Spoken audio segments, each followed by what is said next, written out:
masuk. Nah, sesuai janji aku sama semua subscriber Kartika Putri Official buat share tentang pregnancy yang kedua, anak kelima. Jadi aku mau kasih lihat persiapan apa aja yang udah aku preparein, dan juga buat new mom mungkin bisa jadi referensi untuk persiapan apa aja sih pada saat dari hamil sampai dengan nanti mau melahirkan. Yuk kita kupas tuntas hari ini. Nah, ini kita lagi ada di kamarnya Kalisa yang sudah banyak berubah, yang tadinya semuanya penuh mainan. Jadi aku ada ambil space di bagian rumah yang lain untuk ruangan Kalisa main. Terus aku kasih outdoor buat dia bisa main motoriknya kayak pasir-pasiran, atau dia mau main mandi bola, berenang dan lain sebagainya. Aku pindahin akhirnya ke area belakang rumah biar kamar ini menjadi steril, karena kan sebentar lagi insya Allah ada baby K. Jadi ini benar-benar mau aku bikin area cuman kayak buat bajunya mereka. Terus ini area buat belajar. Jadi kalau seandainya Kalisa mau baca buku, aktivitas, nanti kalau ada babynya kan bisa tummy time segala macam. Persiapan apa sih kalau seandainya kalian tanya pada saat hamil? Untuk ibu hamil aku mau kasih tahu, pastinya langsung konsultasi ke dokter kandungan kamu. Konsumsi vitamin secara istiqomah rutin, karena itu nutrisinya dibutuhin banget sama anak kita. Biar 1000 hari pertama itu dari kehamilan. Jadi dari hamil sampai dengan anak usia 2 tahun itu kebutuhan nutrisinya, vitaminnya semua terpenuhi. Jadi 1000 hari penting itu dari masa kehamilan. Apa aja yang kurang dari ibunya lalu ditambahi dengan kebutuhan untuk DHA dan juga kesehatan baby kita. Dan rutin cek setiap bulan. Kalau masih baru bisa sebulan sekali. Kalau udah kayak aku trimester ketiga bisa cek selama 2 minggu sekali gitu. Yang kedua, langkah apa lagi pregnancy di usia 4 bulan kandungan, kalian udah bisa tahu gender baby kalian dengan cara, kalau di Indonesia itu dibilangnya NIPT test, kalau di Singapura itu dibilangnya fetal anomaly. Jadi itu nanti kita bisa tahu genetik anak, termasuk nauzubillah min dzalik kalau seandainya ada kelainan sindrom dan lain sebagainya, udah tahu dini gitu, dan gendernya juga udah bisa kelihatan. Persiapan baby apa yang sudah disiapin? Jadi dulu kalau kalian tahu yang sebelumnya di room tour berubah total kamarnya.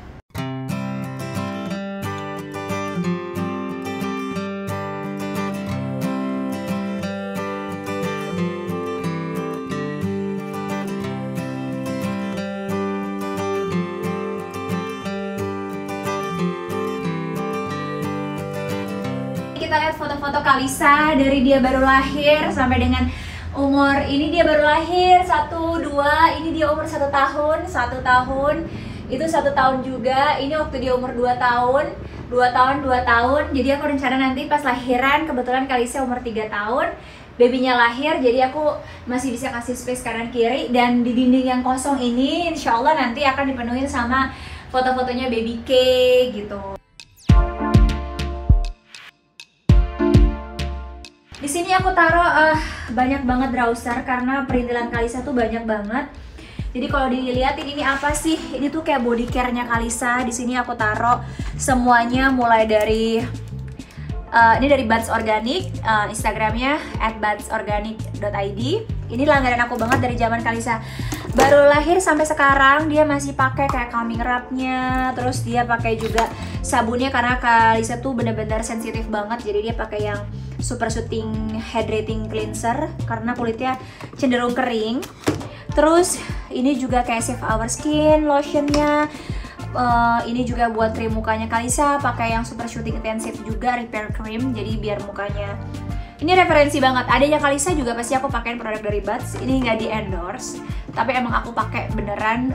Jadi aku puas banget sih sama produknya. Tapi kalau untuk hair lotionnya, nah jadi ini aku karena Buds baru ngeluarinnya bulan ini, aku belum coba yang terbarunya. Nanti aku akan coba ini, tapi selama dari bayi itu aku pakainya Sweet Salt. Terus ini semuanya pokoknya perlengkapan Kalisa, ada apa aja, ada cotton bud, ada lip balmnya dia juga, terus ini kayak anti nyamuk spraynya, hand sanitizernya, terus juga ini ada lotion buat kalau dia mau main di belakang, ada kolam renang gitu siang-siang biar dia nggak kejemur. Terus ini semuanya nggak di endorse ya, tapi aku sharing buat moms biar apa aja. Ini Pure Kids aku selalu stok karena kalau dia flu sama Transpulmin. Ini dua sahabat yang paling ngebantu banget. Jadi ini aku olesin di dadanya dan di punggungnya kalau dia lagi flu. Terus ini aku biasanya pakai boneka kecil, aku tetesin banyak-banyak di boneka itu, jadi dia bisa menghirup si Purikets ini sehingga dia langsung plong dan tidurnya tetap nyenyak meskipun flu. Jadi alhamdulillahirobbilalamin, selama Kalisa flu, Kalisa nggak bisa tidur, dia tetap bisa tidur nyenyak karena dua item bantuan ini, masya Allah. Terus kalau mandi, biasanya aku suka tetesin di tempat bak mandinya, atau kalau misalnya Kalisa lagi alergi, lavender ini bagus banget. Dan Copaiba biasanya, Copaibanya mana ya? Ini tea tree, kalau seandainya buat pijit juga bisa, dari ini oilku. Terus tips, kalau seandainya Kalisa udah mau sakit, aku biasanya campur dengan V6 oilnya. Lavender juga kalau seandainya anak kejedot, luka, scratch, pakai ini langsung hilang. Ini bagus banget kalau seandainya anak juga susah tidur. Biasanya aku 1 tetes olesin di bajunya biar tidurnya lebih nyenyak dan lebih rileks. Pokoknya lavender tuh manfaatnya banyak banget. Copaiba juga, kalau seandainya anak menumbuh gigi, aku biasa tetesin Copaiba 1 tetes, tapi tangan dalam keadaan bersih, terus diolesin di bagian gusi dalamnya gitu, nggak apa-apa, moms, aman dimakan. Atau aku taruh di rahang bagian luarnya biar dia selama tumbuh gigi nggak pernah rewel. Ini perlengkapannya tisu basah, tisu kering. Kalau lagi mandi kamar, ini stok stikernya Kalisa karena motoriknya juga, tambah sisirnya yang cantik banget. Ada apa nih, kipas-kipas cantiknya juga. Dan ini pokoknya perikalan-perikalan Kalisa semua, ini stoknya. Terus kalau lagi flu aku suka bersihin hidungnya pakai serimari ini, disemprotin ke hidung. Terus habis itu nanti aku sedot, ada selang yang khusus buat sedotnya. Biasanya ada di sini atau lagi ditaruh di tas. Jadi udah tersiap semua. Ini tetap produk lotionnya juga masih dari Bath semuanya. Itu aja sih, ini kipas-kipasnya dia. Terus ada buat cek suhu tubuh, banyak banget. Secara waktu pandemi semua tamu kan kita harus cek suhu tubuhnya, makanya sebanyak ini. Mubazir banget sih sebenarnya, tapi ya udahlah. Ini perlengkapan ikat rambut, masker, masih perjalanan Kalisa semua. Nah, ini kamar udah terbagi 2. Jadi kalau yang sebelumnya berbeda, sekarang berdua. Dan Kalisa udah tahu bahwa ini punya space-nya Kalisa, ini space untuk baby gitu. Jadi space-nya Kalisa kalau dilihat masih rapi. Ini baju-baju baletnya dia yang akhirnya beli dan gak boleh dipakai sama abahnya karena terlalu terbuka. Terus ini semua baju pilihan dan belian abahnya, jadi harus dipajang biar abahnya happy. Dan Kalisa tuh lumayan fashionable banget ya, kayak bener-bener dia happy banget, dia kayak bisa fashion show pakai dress-dressnya dia yang gemes-gemes banget. Bahkan ini ada dress baru yang aku beli sengaja buat samaan sama babynya nanti. Aku rencananya buat kalau seandainya kekahan, jadi babynya pakein Kalisa pakai ini. Kalau ada yang gede ukuran aku tapi gantung sepaha kan gak mungkin. Ini baju-baju rumah Kalisa, baju tidur-tidurnya dia semuanya warna-warni banget. Ini baju-baju renang Kalisa. Ini baju-baju muslim Kalisa dari Manja Ivan Gunawan karena dibikinin khusus sama Kak Igun yang ukurannya Kalisa. Masya Allah, thank you Kak Igun, dari bayi Kalisa diperhatiin. Ini dalamannya Kalisa. Terus ini udah mulai tas-tasnya dia. Boneka favoritnya aja karena ada ruangan boneka lagi di luar. Dan kita akan beralih ke tempat baby. Oke. Nah, perlengkapan babynya apa aja sih? Kalau ini masih warisan dari kakaknya. Jepitan rambutnya aku belum ada beli yang baru, tapi ini juga warisan dari Kalisa. Bandana-bandana yang satu style sama bajunya. Habib ini beli baju baru semua buat babynya. Masya Allah, nak, dia tenang-tenang, happy. Segemes-gemes itu banget, dan kayak gini udah satu paket. Terus ini udah yang emang satu style sama bandananya kayak gini. Gemes banget ya tuh. Jadi ini brand Amerika, kita belinya online, jadi tetap bayar bea cukai. Jadi kita tetap bayar pajak. Semuanya dikirim. Kayak jumpsuit ini juga kan langsung nggak usah pakai kaos kaki gitu. Jadi aku udah preparein dan persiapin. Ini belum dicuci. Aku mau cuci nanti sekitar seminggu sebelum lahiran. Jadi biar tetap masih bersih dan steril. Ini baju-baju yang Kalisa waktu itu ada beberapa yang belum kepake, ada yang cuma kepake sekali 2 kali, yang masih bagus dipakai aku tetap siapin di sini. Ada kaos dalamnya, ada baju tidurnya yang lain. Semuanya pajamasnya pasti ya, yang udah panjang-panjang buat tidur dan buat di rumah. Ini juga baju warisan Kalisa. Terus apalagi sih? Ini tuh kayak celemek gitu. Jadi kalau kita mau gendong, mau berpin, dan biasanya lumrahnya bayi kan gampang gumoh, makanya sampai stoknya agak banyak. Ini aku dikasih rumah sakit dari rumah sakit Thomson di Singapura sebanyak ini. Jadi aku udah gak perlu beli lagi. Ada beberapa juga kiriman-kiriman dan bahkan ada yang baru-baru belum dipakai pas zamannya Kalisa. Ini stoknya apalagi? Kaos kaki pasti diperlukan banget karena legging-legging langsung panjang gitu. Kalisa dari kecil dibiasain pakai legging meskipun pakai dress. Jadi sampai gede alhamdulillah dia kayak udah dengan sendirinya kalau pakai dress mau pergi pasti harus minta pakai legging. Ini baru, kalau yang baru pasti dari Habib. Jadi kita beli satu paket gini untuk nanti babynya kalau misalnya keluar dari rumah sakit. Lucu banget. Dan ini adalah bedongnya gitu. Oke. Nah, aku akan lanjut tapi aku mau hapus makeup dulu, aku mau sholat dulu, nanti vlognya kita lanjutin lagi. Jadi jangan bingung kalau seandainya di vlog selanjutnya aku udah tanpa makeup, oke? Kalau gitu aku pamit dulu, mau siap-siap karena udah waktunya azan, nanti kita lanjut lagi vlognya, oke?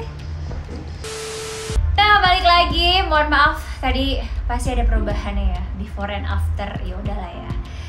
Karena tipsnya adalah kalau seandainya Habib selalu bilang, tadi kan aku pulang syuting, jadinya make up sebenarnya centil aja make up. Make up itu tabaruj. Buat kamu yang udah bisa ninggalin make up, masya Allah, aku masih belum bisa. Jadi aku tetap make up karena tadi antar juga sama Habib, jadi biar Habib juga tenang. Terus udah gitu kalau mau sholat aku selalu ngapus make up dulu, soalnya takutnya nanti wudhu yang masuk ke dalam wajah aku, terutama yang harus dibersihkan, yang wajibnya kan adalah wajah salah satunya. Takutnya wudhunya nggak masuk dengan sempurna. Apalagi tadi aku pakai maskara waterproof, terus juga pakai make up yang ada foundationnya gitu, di setting spray juga. Jadi takutnya menutupi pori-pori, sehingga setiap kali aku mau sholat aku selalu hapus make up sekaligus. Seandainya lanjut masih ada foto lagi, aku lebih baik make up dari ulang, capek tapi yang penting kan Allah ridho gitu. Oke, kita lanjut lagi. Nah, jadi buat new mom, perlengkapan apa aja sambil dicatat di vlog ini ya. Pertama, kalau yang mau disiapin pada saat mau punya baby itu adalah mental.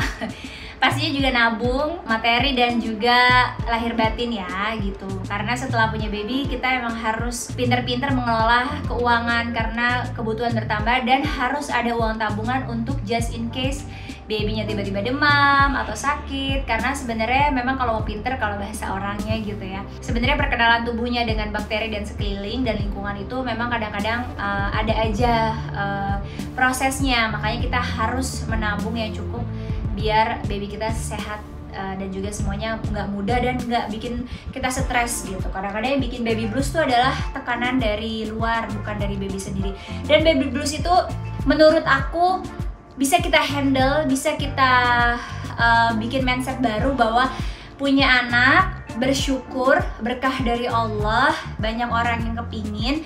Jadi jangan pernah ada pikiran baby blues gitu. Karena buat aku sendiri, Habib udah tanemin baby blues itu setan, perbuatan setan dalam arti sebenarnya kita bisa mengontrol emosional kita dan sebagainya kalau kita sudah mempersiapkan dengan matang. Makanya tadi aku bilang persiapannya secara psikologis dan juga secara lingkungan. Jadi suami juga harus dibikin pada saat dari hamil nggak stres, nggak ada tekanan, nggak ada masalah dari luar, sehingga jauh-jauh dari baby blues. Tapi kalau seandainya memang udah qadarullah terkena baby blues, konsultasi ke tempat orang yang lebih tepat. Tapi kalau aku, alhamdulillahnya capeknya aku nikmatiin karena itu menjadi ladang pahala buat aku. Sakit melahirnya juga aku bersyukur karena itu menjadi penggugur dosa aku, sehingga aku tidak pernah memikirkan hal-hal negatif yang bisa bikin aku jadi baby blues gitu. Oke? Lanjut, perlengkapan pertama kalau mau punya baby adalah yang harus dibeli baju tidur, karena pasti baby itu kerjanya tidur aja. Cari yang bahannya nyaman dan adem. Ini kan aku belinya Post Peanut produknya, produk Amerika. Sebenarnya bisa beli online tapi pajaknya agak lumayan besar. Kalau ada rezekinya monggo silakan, tapi kalau nggak ada banyak brand-brand lokal yang bahannya adem, jadi yang bahannya lembut. Belinya nggak usah terlalu banyak ya new moms, karena bayi itu cepat sekali besarnya, apalagi dari range 0 bulan, 0 bulan sampai dengan dia 1 tahun itu cepat banget. Jadi beli baju tidurnya yang newborn kayak 1 lusin, 2 lusin maksimal, itu udah banyak banget, karena nanti dia dari meranjak ke 3 bulan harus beli lagi yang baru gitu. Jadi mendingan belinya di newborn, belinya 3 bulan, 6 bulan, sampai dengan 9 bulan dan 12 bulan, karena cepet banget bayi itu gede. Kalau rumahnya pakai AC, kita wajib banget sediain kaos kaki biar bayinya nggak gampang dingin, karena biasanya kalau yang baru lahir itu gampang dingin. Makanya kalau kita lihat produk-produk di luar negeri, karena di sana juga udaranya ada dingin kayak gini, pasti mereka langsung bikinin yang ada kakinya. Nah, setahu aku produk-produk Indonesia juga udah banyak yang ada kakinya. Kalian bisa beli sesuai budget. Yang paling penting kesannya mau beli, kalau kalian beli langsung ke store-nya, cek aja bahannya lembut atau baby friendly atau enggak, kids friendly atau enggak.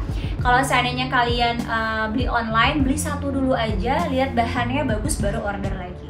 Terus kalau newborn biasanya beli kaos dalamnya itu yang langsung dengan zipper di bawahnya kayak gini. Tujuannya apa? Tujuannya memudahkan kalau seandainya kita pakai gitu. Nah, kalau ini aku biasanya kalau siang hari aku pakein singlet kayak gini aja kalau untuk di luar, karena biasanya main di luar kan nggak pakai AC. Tapi kalau di dalam biasanya aku tambahin lagi legging biar dia nggak kedinginan.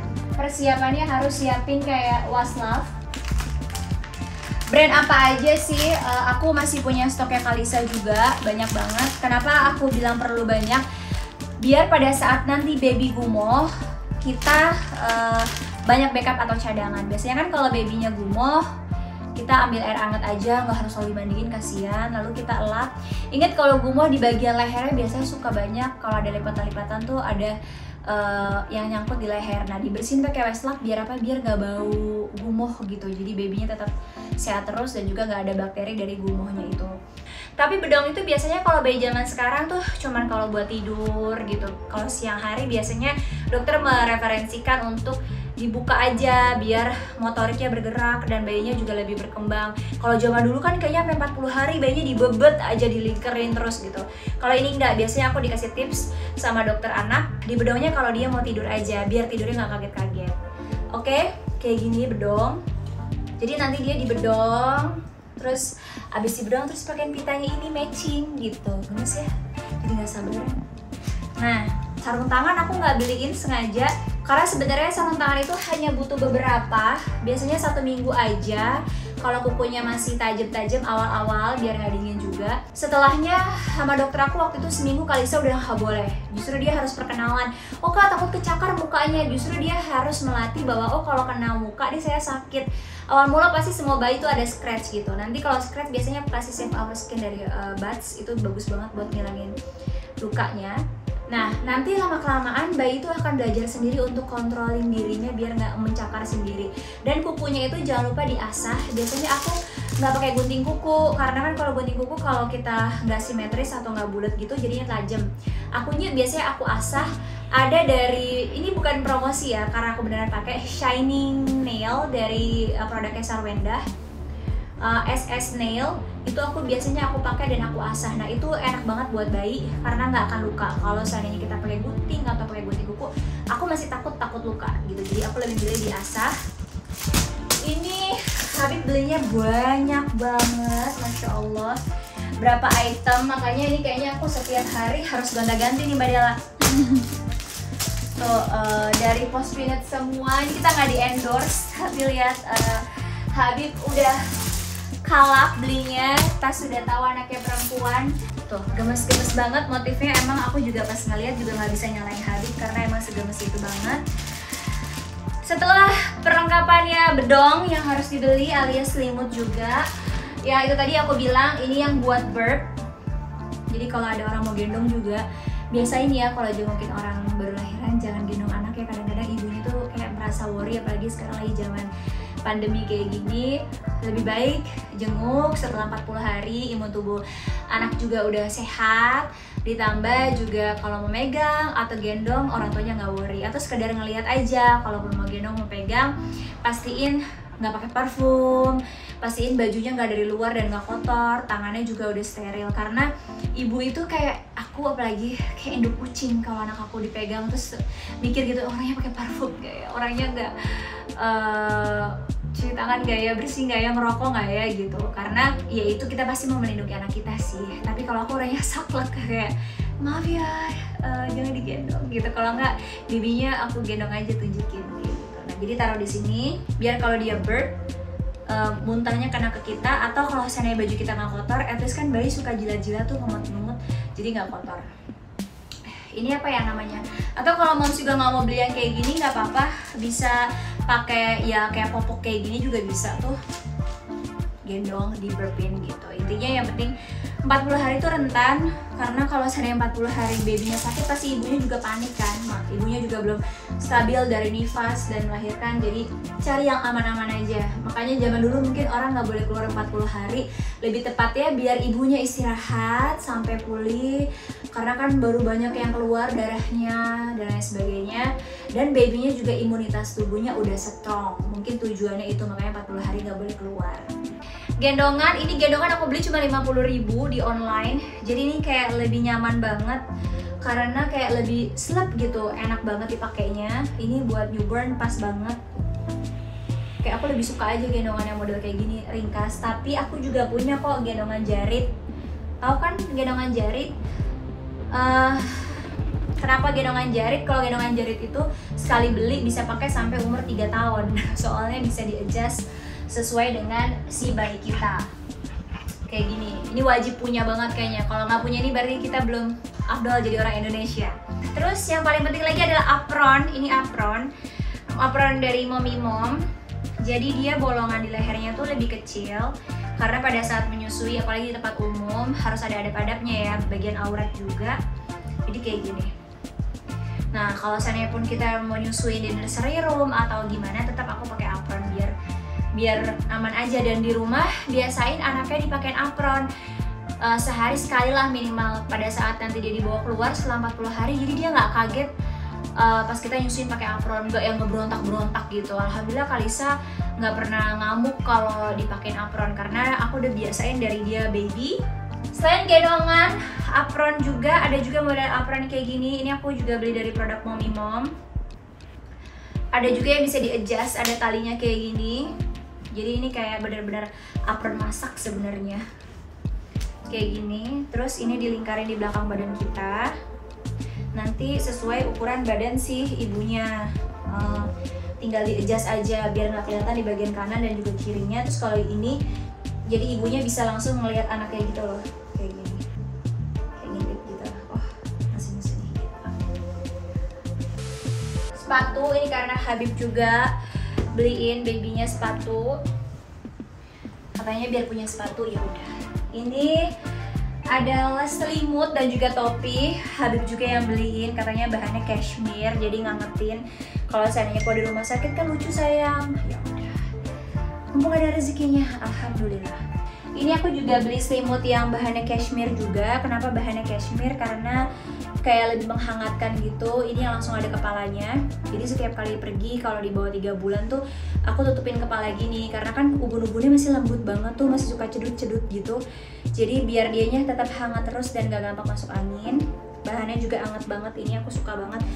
Anduknya agak banyak karena suster Siti kalau mandiin Kalisa sehari sekali ganti kayak Habib. Jadi kayak Dela juga sama kita kalau seandainya pakai anduk sekali pakai cuci gitu. Nggak tahu kenapa udah tabiatnya kayak gitu. Jadi beberapa handuk ini juga aku laundry. Ini handuk-handuk banyak banget. Ini ada selimut yang lebih besar lagi. Sebenarnya ini kepakainya pada saat umur setahun ke atas, tapi ini bekas punya Kalisa, baru aku laundry. Ini juga, tapi ini menurut aku kalau dipakai di Indonesia terlalu panas, jadi kalau di puncak masih oke lah. Tapi kalau seandainya buat baby, aku lebih referensiin punya yang beli kayak gini satu udah. Tapi inget ya, jangan terlalu panas juga, apalagi kalau anak kita badannya suhunya lagi panas. Jangan justru ditutup, dibebet gitu biar dia nggak kedinginan. Justru skin to skin, suruh bapaknya atau kita ibunya kulit ke kulit, itu justru kayak transfer apa ya, kayak bisa bikin anak kita cepat turun panasnya. konsultasi ke dokter, pokoknya jangan baca dari internet, karena banyak banget opini bisa bikin kita stres ya Mam. Jadi lebih baik tanya langsung ke dokter yang memang ahlinya. Bisa 1-2 dokter, jadi punya 2 option. Lalu perlengkapan bayi selanjutnya ada apa aja yang harus kita preparein?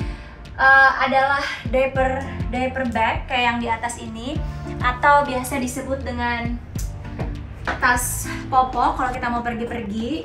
Aku beli yang gede karena ini dapat dari beli strollernya masih pakai yang punya Kalisa. Nah, jadi kalau bawa diaper bag kayak gini, ini kan silang gitu biar bisa Habib yang bawa. Kita Habib bawa kasihan banget. Ini buatannya banyak. Terus yang aku suka di dalamnya tuh ada si alas ini loh. Nah, alas ini nih kan kayak anti basah dan bisa dibersihin pakai kertas alkohol atau hand sanitizer atau tisu basah. Karena pada saat kita taruh babynya di sini, ininya kan otomatis tempel di tempat langsung sana di tempat umum gitu. Jadi aku suka pakai ini karena bisa langsung dibersihin. Jadi nanti bayinya ditaruh di sini, terus kita ganti popoknya, habis itu kita bisa lipat lagi. Perlengkapan apa yang biasanya ada di diaper bag? Kalau aku yang pasti sudah saya tisu kering, kapas, karena gunanya kapas itu untuk ngebersihin kalau dia pup. Aku nggak suka ngebersihin pakai tisu basah, takutnya nanti iritasi karena kan kulitnya masih lembut banget. Termos, air hangat buat kalau ada cebok, jadi tinggal dicampur pakai air dingin. Terus biasanya lagi aku bawa minyak telon, perlengkapan mandinya, siapa tahu nanti mau mandi, terus bawa handuk, bajunya, diapersnya kalau yang pakai diaper. Jadi jangan terlalu banyak, udah aku preparein terus pokoknya. Jadi kalau dadakan mau pergi tinggal dibawa aja. Kita selalu kayak gitu. Kayak Kalisa tuh udah punya tas kecil, cemilan dia, jajanan dia, perlengkapan dia. Jadi kalau misalnya dia mau pergi, aku tinggal bawa aja, cetet langsung jalan gitu. Oke, perlengkapan selanjutnya kita harus pindah ke kamar aku yang jadi nursery room. Yuk kita pindah.